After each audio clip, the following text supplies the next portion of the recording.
Vehement Nos, lettre encyclique de sa sainteté le pape Pie X au peuple français.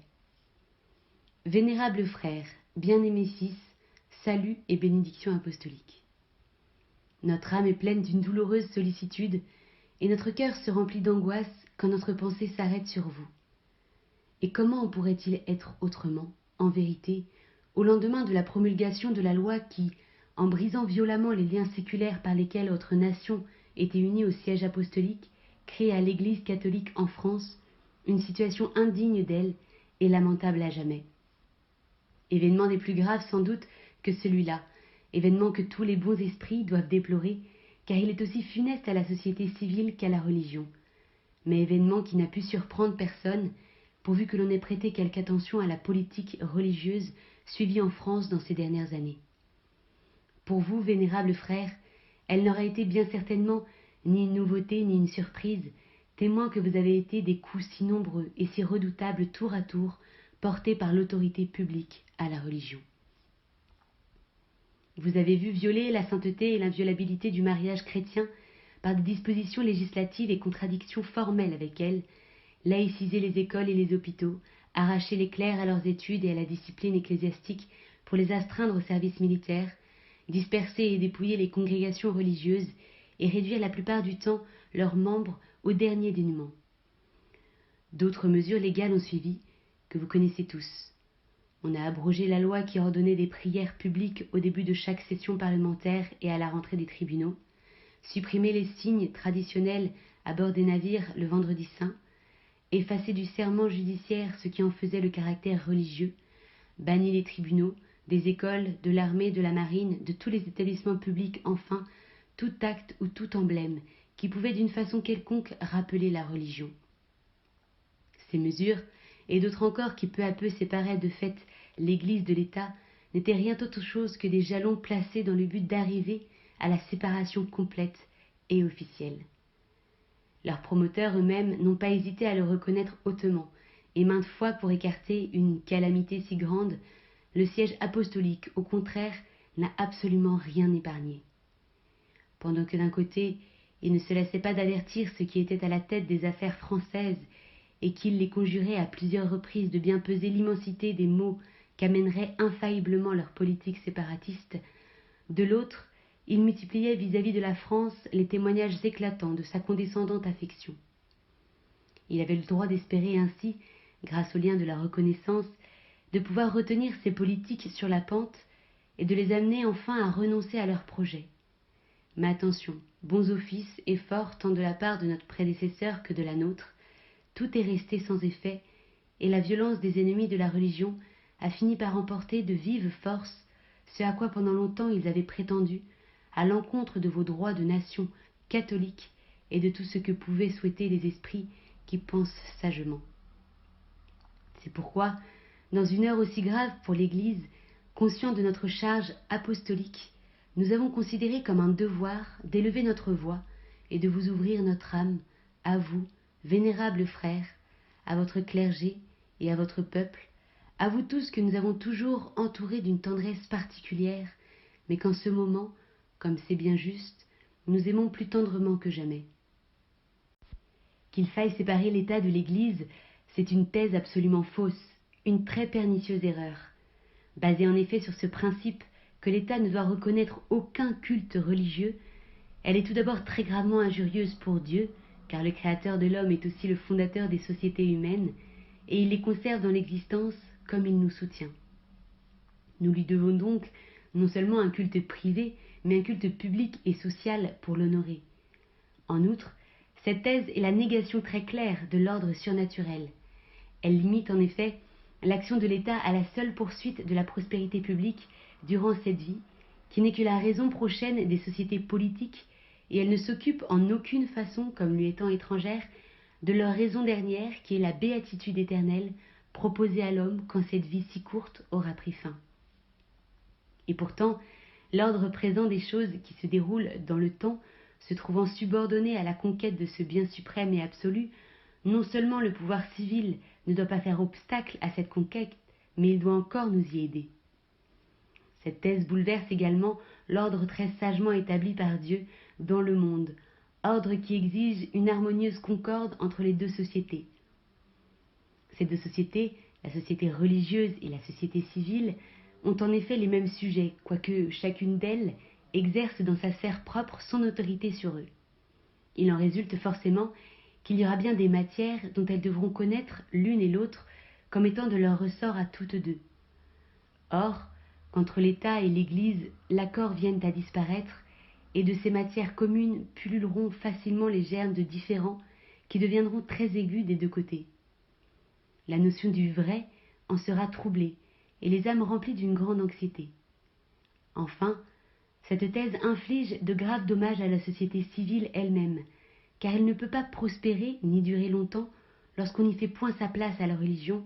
règle suprême et souveraine maîtresse, quand il s'agit des droits de l'homme et de ses devoirs. Aussi, les pontifes romains n'ont-ils pas cessé, suivant les circonstances et selon les temps, de réfuter et de condamner la doctrine de la séparation de l'Église et de l'État. Notre illustre prédécesseur, Léon XIII, notamment, a plusieurs fois et magnifiquement exposé ce que devraient être, suivant la doctrine catholique, les rapports entre les deux sociétés. Entre elles, a-t-il dit, il faut nécessairement qu'une sage union intervienne, union qu'on peut, non sans justesse, comparer à celle qui réunit dans l'homme l'âme et le corps. Il ajoute encore, les sociétés humaines ne peuvent pas, sans devenir criminelles, se conduire comme si Dieu n'existait pas, ou refuser de se préoccuper de la religion comme si elle leur était chose étrangère ou qui n'eût pu leur servir de rien. Quant à l'Église, qui a Dieu lui-même pour auteur, l'exclure de la vie active de la nation, des lois, de l'éducation de la jeunesse, de la société domestique, c'est commettre une grande et pernicieuse erreur. Que si en se séparant de l'Église, un État chrétien quel qu'il soit commet un acte éminemment funeste et blâmable, combien n'est-il pas à déplorer que la France se soit engagée dans cette voie, alors que moins encore que toutes les autres nations, elle n'eût dû y entrer, la France, disons-nous, qui dans les cours des siècles a été de la part de ce siège apostolique l'objet d'une si grande et si singulière prédilection, la France dont la fortune et la gloire ont toujours été intimement unies à la pratique des mœurs chrétiennes et au respect de la religion. Le même pontife Léon XIII avait donc bien raison de dire « La France ne saurait oublier que sa providentielle destinée l'a unie au Saint-Siège par des liens trop étroits et trop anciens pour qu'elle veuille jamais les briser. » De cette union, en effet, sont sorties ses vraies grandeurs et sa gloire la plus pure. Troubler cette union traditionnelle serait enlever à la nation elle-même une partie de sa force morale et de sa haute influence dans le monde. Les liens qui consacraient cette union devaient être d'autant plus inviolables qu'ainsi l'exigeait la foi jurée des traités. Le concordat passé entre le souverain pontife et le gouvernement français, comme du reste tous les traités du même genre que les États concluent entre eux, était un contrat bilatéral qui obligeait des deux côtés, le pontife romain d'une part, le chef de la nation française de l'autre, s'engagèrent donc solennellement, tant pour eux que pour leurs successeurs, à maintenir inviolablement le pacte qu'ils signaient. Il en résultait que le concordat avait pour règle la règle de tous les traités internationaux, c'est-à-dire le droit des gens, et qu'il ne pouvait en aucune manière être annulé par le fait de l'une seule des deux parties ayant contracté. Le Saint-Siège a toujours observé avec une fidélité scrupuleuse les engagements qu'il avait souscrits, et de tout temps, il a réclamé que l'État fît preuve de la même fidélité. C'est là une vérité qu'aucun juge impartial ne peut nier. Or, aujourd'hui, l'État abroge de sa seule autorité le pacte solennel qu'il avait signé. Il transgresse ainsi la foi jurée, et pour rompre avec l'Église, pour s'affranchir de son amitié, ne reculant devant rien,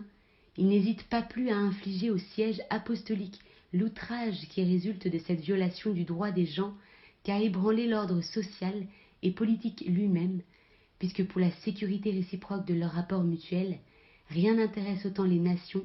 qu'une fidélité irrévocable dans le respect sacré des traités.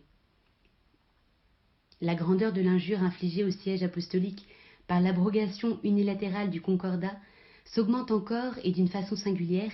quand on se prend à considérer la forme dans laquelle l'État a effectué cette abrogation. C'est un principe admis sans discussion dans le droit des gens et universellement observé par toutes les nations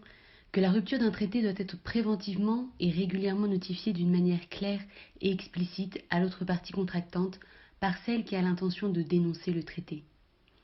Or, non seulement aucune dénonciation de ce genre n'a été faite au Saint-Siège, mais aucune indication quelconque ne lui a même été donnée à ce sujet, en sorte que le gouvernement français n'a pas hésité à manquer, vis-à-vis du siège apostolique, aux égards ordinaires et à la courtoisie dont on ne dispense même pas vis-à-vis des États les plus petits et ses mandataires, qui étaient pourtant les représentants d'une nation catholique,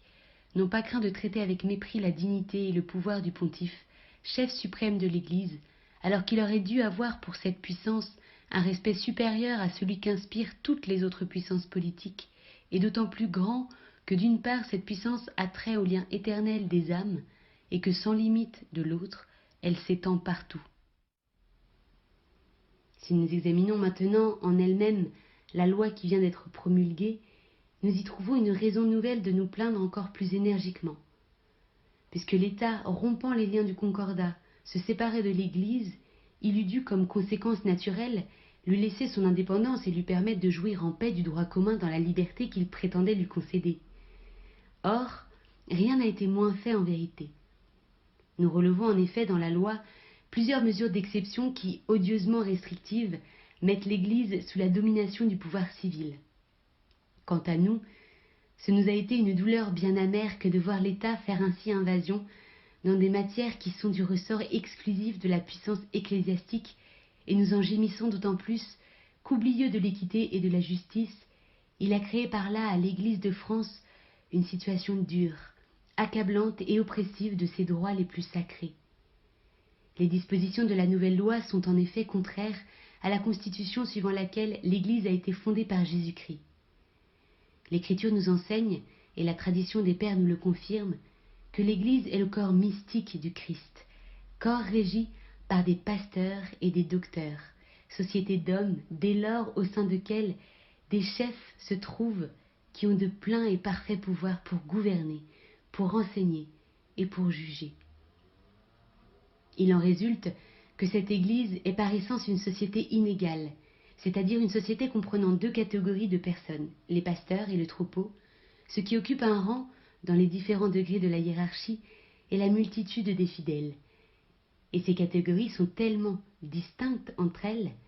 que dans le corps pastoral seul réside le droit et l'autorité nécessaires pour promouvoir et diriger tous les membres vers la fin de la société.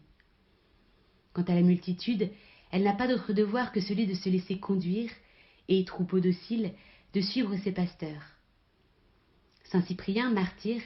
exprime cette vérité d'une façon admirable quand il écrit « Notre Seigneur, dont nous devons révérer et observer les préceptes réglant la dignité épiscopale et le monde d'être de son Église, dit dans son évangile en s'adressant à Pierre « Ego dico tibi quia tu es Petrus ». Aussi, à travers les vicissitudes des âges et des événements, l'économie de l'épiscopat et la constitution de l'Église se déroulent de telle sorte que l'Église repose sur les évêques et que toute sa vie active est gouvernée par eux. Saint Cyprien affirme que tout cela est fondé sur une loi divine, divina lege fundatum.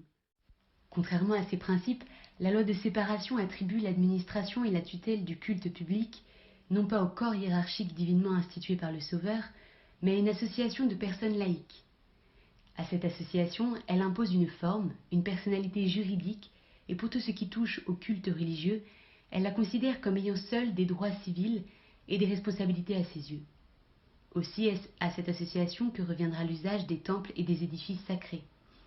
C'est elle qui possédera tous les biens ecclésiastiques, meubles et immeubles, c'est elle qui disposera, quoique d'une manière temporaire seulement, des évêchés, des presbytères et des séminaires. C'est elle enfin qui administrera les biens, réglera les quêtes et recevra les aumônes et les legs destinés au culte religieux. Quant au corps hiérarchique des pasteurs, on fait sur lui un silence absolu. Et si la loi prescrit que les associations culturelles doivent être constituées conformément aux règles d'organisation générale du culte dont elles se proposent d'assurer l'exercice, d'autre part on a bien soin de déclarer que, dans tous les différends qui pourront naître relativement à leurs biens, seul le Conseil d'État sera compétent. Ces associations culturelles elles-mêmes seront donc, vis-à-vis de l'autorité civile, dans une dépendance telle que l'autorité ecclésiastique, et c'est manifeste, n'aura plus sur elle aucun pouvoir. Combien toutes ces dispositions seront blessantes pour l'Église et contraires à ses droits et à sa constitution divine.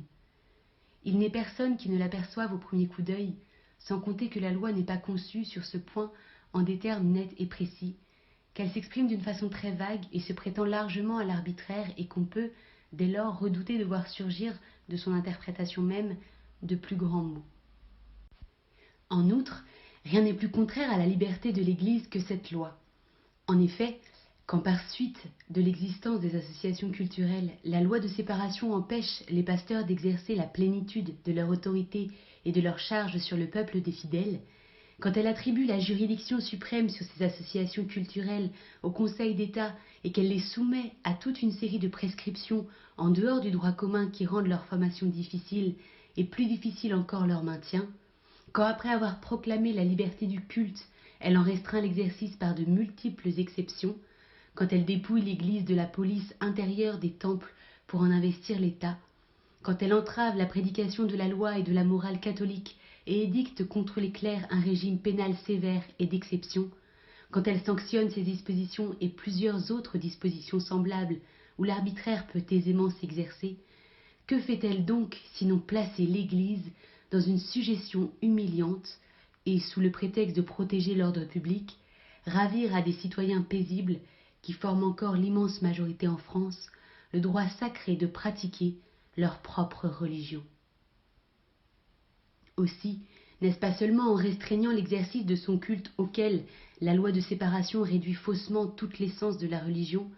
que l'État blesse l'Église, c'est encore en faisant obstacle à son influence toujours si bienfaisante sur le peuple et en paralysant de 1000 manières différentes son action. C'est ainsi, entre autres choses, qu'il ne lui a pas suffi d'arracher à cette Église les ordres religieux, ses précieux auxiliaires dans le sacré ministère, dans l'enseignement, dans l'éducation, dans les œuvres de charité chrétienne, mais qu'il la prive encore des ressources qui constituent les moyens humains nécessaires à son existence et à l'accomplissement de sa mission. Outre les préjudices et les injures que nous avons relevés jusqu'ici, la loi de séparation viole encore le droit de propriété de l'Église et elle le foule aux pieds. Contrairement à toute justice, elle dépouille cette Église d'une grande partie d'un patrimoine qui lui appartient pourtant à des titres aussi multiples que sacrés. Elle supprime et annule toutes les fondations pieuses très légalement consacrées au culte divin ou à la prière pour les trépassés. Quant aux ressources que la libéralité catholique avait constituées pour le maintien des écoles chrétiennes ou pour le fonctionnement des différentes œuvres de bienfaisance culturelle, elle les transfère à des établissements laïques où l'on chercherait vainement le moindre vestige de religion. En quoi elle ne viole pas seulement les droits de l'Église, mais encore la volonté formelle et explicite des donateurs et des testateurs. Il nous est extrêmement douloureux aussi qu'au mépris de tous les droits, la loi déclare propriété de l'État, des départements ou des communes, tous les édifices ecclésiastiques antérieurs au Concordat. Et si la loi en concède l'usage indéfini et gratuit aux associations culturelles, elle entoure cette concession de tant et de telles réserves qu'en réalité elle laisse au pouvoir public la liberté d'en disposer. Nous avons de plus les craintes les plus véhémentes en ce qui concerne la sainteté de ces temples, asiles augustes de la majesté divine et lieux 1000 fois chers à cause de leur souvenir à la piété du peuple français. Car ils sont certainement en danger s'ils tombent entre des mains laïques d'être profanés. Quand la loi supprimant le budget des cultes exonère ensuite l'État de l'obligation de pourvoir aux dépenses culturelles, en même temps elle viole un engagement contracté dans une convention diplomatique et elle blesse très gravement la justice. Sur ce point, en effet, aucun doute n'est possible et les documents historiques eux-mêmes en témoignent de la façon la plus claire. Si le gouvernement français assuma dans le Concordat la charge d'assurer aux membres du clergé un traitement qui leur permit de pouvoir, d'une façon convenable à leur entretien et à celui du culte religieux, il ne fit point cela à titre de concession gratuite. Il s'y obligea à titre de dédommagement partiel, au moins vis-à-vis de l'Église, dont l'État s'était approprié les biens pendant la première Révolution. D'autre part aussi, quand, dans ce même concordat et par amour de la paix, le pontife romain s'engagea en son nom et au nom de ses successeurs à ne pas inquiéter les détenteurs des biens qui avaient été ainsi ravis à l'Église, il est certain qu'il ne fit cette promesse qu'à une condition, c'est que le gouvernement français s'engagerait à perpétuité à doter le clergé d'une façon convenable et à pourvoir aux frais du culte divin. Enfin, et comment pourrions-nous bien nous taire sur ce point? En dehors des intérêts de l'Église qu'elle blesse, la nouvelle loi sera aussi des plus funestes à votre pays. Pas de doute, en effet, qu'elle ne ruine lamentablement l'union et la concorde des âmes. Et cependant, sans cette union et sans cette concorde, aucune nation ne peut vivre ou prospérer. Voilà pourquoi, dans la situation présente de l'Europe surtout, cette harmonie parfaite forme le vœu le plus ardent de tous ceux en France qui, aimant vraiment leur pays, ont encore à cœur le salut de la patrie. Quant à nous, à l'exemple de notre prédécesseur et héritier de sa prédilection toute particulière pour votre nation, nous nous sommes efforcés, sans doute, de maintenir la religion de vos aïeux dans l'intégrale possession de tous ses droits parmi vous, mais en même temps et toujours ayant devant les yeux cette paix fraternelle, dont le lien le plus étroit est certainement la religion, nous avons travaillé à vous raffermir tous dans l'union. Aussi, nous ne pouvons pas voir, sans la plus vive angoisse, que le gouvernement français vient d'accomplir un acte qui, en attisant sur le terrain religieux des passions excitées déjà d'une façon trop funeste, semble de nature à bouleverser de fond en comble tout votre pays. C'est pourquoi, nous souvent dans notre charge apostolique et conscients de l'impérieux devoir qui nous incombe de défendre contre toute attaque et de maintenir dans leur intégrité absolue les droits inviolables et sacrés de l'Église en vertu de l'autorité suprême que Dieu nous a conférée, nous, pour les motifs exposés ci-dessus, nous réprouvons et nous condamnons la loi votée en France sur la séparation de l'Église et de l'État comme profondément injurieuse vis-à-vis de Dieu, qu'elle renie officiellement en posant en principe que la République ne reconnaît aucun culte. Nous la réprouvons et condamnons comme violant le droit naturel, le droit des gens et à la fidélité due au traité, comme contraire à la constitution divine de l'Église, à ses droits essentiels, à sa liberté, comme renversant la justice et foulant aux pieds les droits de propriété que l'Église a acquis à des titres multiples, et en outre en vertu du concordat. Nous la réprouvons et condamnons comme gravement offensante pour la dignité de ce siège apostolique, pour notre personne, pour l'épiscopat, pour le clergé et pour tous les catholiques français. En conséquence, nous protestons solennellement de toutes nos forces contre la proposition, contre le vote et contre la promulgation de cette loi, déclarant qu'elle ne pourra jamais être alléguée contre les droits imprescriptibles et immuables de l'Église pour les infirmer. Nous devions faire entendre ces graves paroles et vous les adresser à vous, vénérables frères, au peuple de France et au monde chrétien tout entier, pour dénoncer le fait qui vient de se produire. Assurément, profonde est notre tristesse, comme nous l'avons déjà dit, quand par avance nous mesurions du regard les maux que cette loi va déchaîner sur un peuple si tendrement aimé par nous, et elle nous émeut plus profondément encore à la pensée des peines, des souffrances, des tribulations du tout genre qui vont incomber à vous aussi, vénérables frères, et à votre clergé tout entier. Mais, pour nous garder au milieu des sollicitudes si accablantes contre toute affliction excessive et que contre tous les découragements, nous avons le ressouvenir de la providence divine, toujours si miséricordieuse, et l'espérance mille fois vérifiée, que jamais Jésus-Christ n'abandonnera son Église, que jamais il ne la privera de son indéfectible appui. Aussi, sommes-nous bien loin d'éprouver la moindre crainte pour cette Église. Sa force est divine comme son immuable stabilité. L'expérience des siècles le démontre victorieusement. Personne n'ignore en effet les calamités innombrables et plus terribles les unes que les autres qui ont fondu sur elle pendant cette longue durée, et là où toute institution purement humaine eût dû nécessairement s'écrouler, l'Église a toujours puisé dans ses épreuves une force plus rigoureuse et une plus opulente fécondité. Quant aux lois de persécution dirigées contre elle, l'histoire nous l'enseigne, et dans des temps assez rapprochés, la France elle-même nous le prouve, forgées par la haine, elles finissent toujours par être abrogées avec sagesse, quand devient manifeste le préjudice qui en découle pour les États. Plaise à Dieu que ceux qui en ce moment sont au pouvoir en France suivent bientôt sur ce point l'exemple de ceux qui les y précédèrent. Plaise à Dieu qu'aux applaudissements de tous les gens de bien, il ne tarde pas à rendre à la religion, source de civilisation et de prospérité pour les peuples, avec l'honneur qui lui est dû, la liberté. En attendant, et aussi longtemps que durera une persécution oppressive, revêtue des armes de lumière, les enfants de l'Église doivent agir de toute leur force pour la vérité et pour la justice. C'est leur devoir toujours. C'est leur devoir aujourd'hui plus que jamais. Dans ces saintes luttes, vénérables frères, vous qui devez être les maîtres et les guides de tous les autres, vous apporterez toute l'ardeur de ce zèle vigilant et infatigable dont de tout temps l'épiscopat français a fourni à sa louange des preuves si connues de tous. Mais par-dessus tout, nous voulons, car c'est une chose d'une importance extrême, que dans tous les projets que vous entreprendrez pour la défense de l'Église, vous vous efforciez de réaliser la plus parfaite union de cœur et de volonté. Nous sommes fermement résolus à vous adresser, en temps opportun, des instructions pratiques pour qu'elles vous soient une règle de conduite sûre au milieu des grandes difficultés de l'heure présente.